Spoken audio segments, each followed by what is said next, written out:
शहर कायद में डंपर गर्दी के खिलाफ नौजवान सैयद मोहम्मद हसनैन सड़कों पर निकल पड़ा। मेरे और आपके घरों से लाशें उठी। तेज़ रफ्तार डंपर तुम पे चढ़ता है, वो तुम्हारी शनाख्त को नहीं देखता।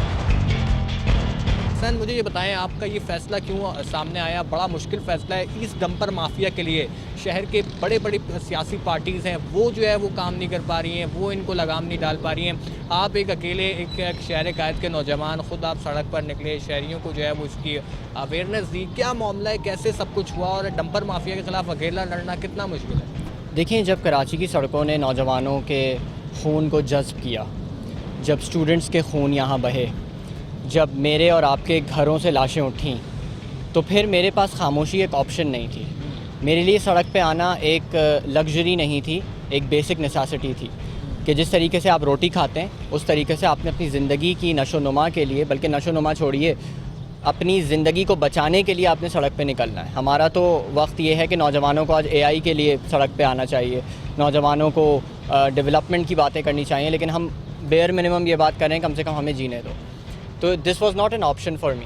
दूसरी बात ये कि हम तमाम अफराद को देखते हैं कि हमारी कौम फ़िरक़ों में, मजहबी तफरीक, लिसानी तफरीक, इन चीज़ों में बटी हुई है। तो मेरा पैगाम यही था सड़क पर आते ही कि जब टैंकर तुम पे चढ़ता है या तेज़ रफ्तार डंपर तुम पे चढ़ता है, तो वो तुम्हारी शनाख्त को नहीं देखता।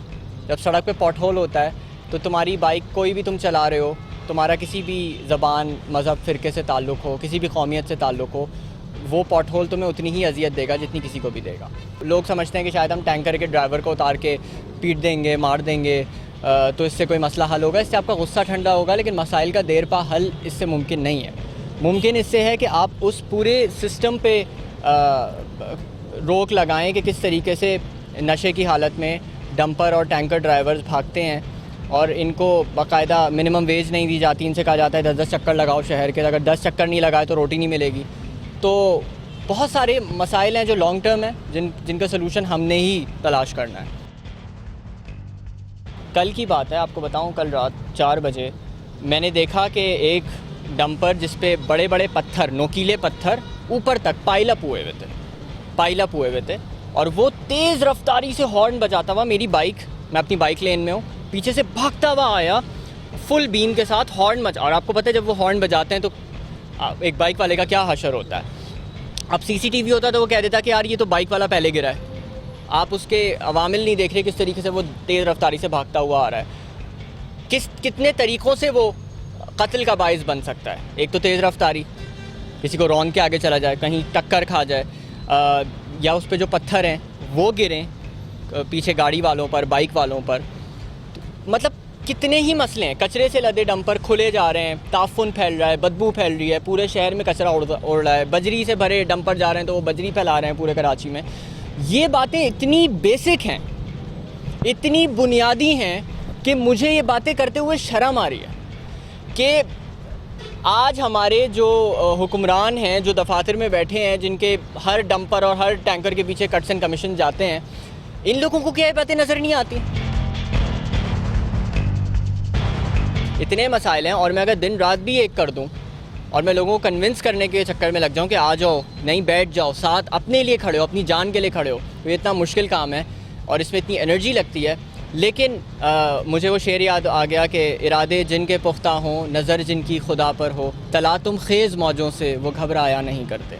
अच्छा, मैं आपको ये कहूँगा हसनैन साहब कि ये जो नौजवान हैं, अगर हम यूथ कहते हैं, बहुत सारी सियासी पार्टी उसकी यूथ भी है, क्योंकि पाकिस्तान में 70% नौजवानों पर मुश्तमिल है, और उसके साथ अगर शायद एक दिन भी ये नौजवान सड़कों पर निकलें तो शायद बहुत सारे मसाइल हल हो सकते हैं। तो इनको कैसे कन्वेंस किया? और ये सवाल मेरा थोड़ा सा पिछले से मिलता ही है कि किस तरह से आपने इनको बताया, समझाया कि ये शहरी हैं जो कुचल रहे हैं, इनके हवाले से सड़कों पर निकलना, वहाँ प्रोटेस्ट करना, जो कि आजकल नहीं है ये चीज़ हमारे नौजवानों में। कन्विंस करना इज़ एन आर्ट। आपको कन्विंस करने की ज़रूरत बहुत ज़्यादा पेश आएगी, ज़रूर आएगी, लेकिन नौजवान जब ख़ुद अपनी आंखों से देखते हैं कि खून बह रहा है सड़क पे, तो एक किस्म की बेहिसी भी आ जाती है कि यार अब तो ये हो ही रहा है ना, चलो ठीक है, एक और वाक़या हो गया, जैसे हम बेहिस हो गए ना, अच्छा आज सिर्फ 2 मरे, कल सिर्फ 3 मरे, आज सिर्फ 4 मरे, तो ये बेहिसी हमारे अंदर आ गई है। इस बेहिसी को ओवरकम करने का तरीका ये है कि उनको बताया जाए कि देखो, जो शख्स हादसे का शिकार हुआ है, जिसको कत्ल किया गया, आई एम सॉरी मैं गलत लफ्ज़ हमेशा इस्तेमाल कर देता हूँ, जिसको कत्ल किया गया है, वो शख्स ये सोच के घर से नहीं निकला था कि वो आज कत्ल होगा। वो भी तुम्हारे जैसा था, डबल रोटी लेने गया था, वो बच्ची स्कूल पढ़ने गई थी, वो छोटा सा बच्चा अपने बाप के साथ करियाना स्टोर गया था, वो खातून शायद कहीं किसी से मिलने जा रही थी। तो वो सोच के नहीं गए थे, उनके जहन में ये कोई शहीद होने की प्लानिंग नहीं थी। एक हमारे ये भी है ना कि अब जो बेचारा विक्टिम है उसको बस शहीद कह के दिलासे दे दो। वो इस मकसद से नहीं गया था कि वो शहीद हो। ये आपकी सिस्टम की कमज़ोरी है कि उसकी जान गई है, तो उसको शहीद कहना बंद करें आप। वो शहीद होने के लिए नहीं गया था। मैं अगर एक प्रोटेस्ट का ऐलान कर दूं जगह और टाइम के साथ, तो मैं आपको आगे का फ्यूचर गेस कर दूं क्या होगा। सियासी जमातों और एलिमेंट्स ने लड़के तैयार किए हैं। मुझ पर पहले भी हमला हो चुका है, इसी इलाके में हमला हुआ है, और वो पुलिस थाने जौहर के इल्ज़ाम जी फिज़िकल असॉल्ट हुआ है प्रॉपर, और बाद में पता चला वो एक जमात का लड़का था। तो ये आला कार अपने छोड़ते हैं बीच में। मेरे ग्रुप्स में जो मैंने बनाए थे थिंक टैंक के, उसमें 3-4 लोग ऐसे आ गए थे जो मुझे नहीं पता था कि वो इनके बंदे हैं। उन्होंने अजीब अजीब किस्म की पोस्टें शेयर करना शुरू कर दी, गलीज़ किस्म की बातें। तो मैं समझ गया कि इसका स्क्रीनशॉट लगा के कहेंगे कि देखो इस ग्रुप में ये चल रहा है, जबकि आप समझ रहे हैं कि वो हमें सबोटाज करने की कोशिश की।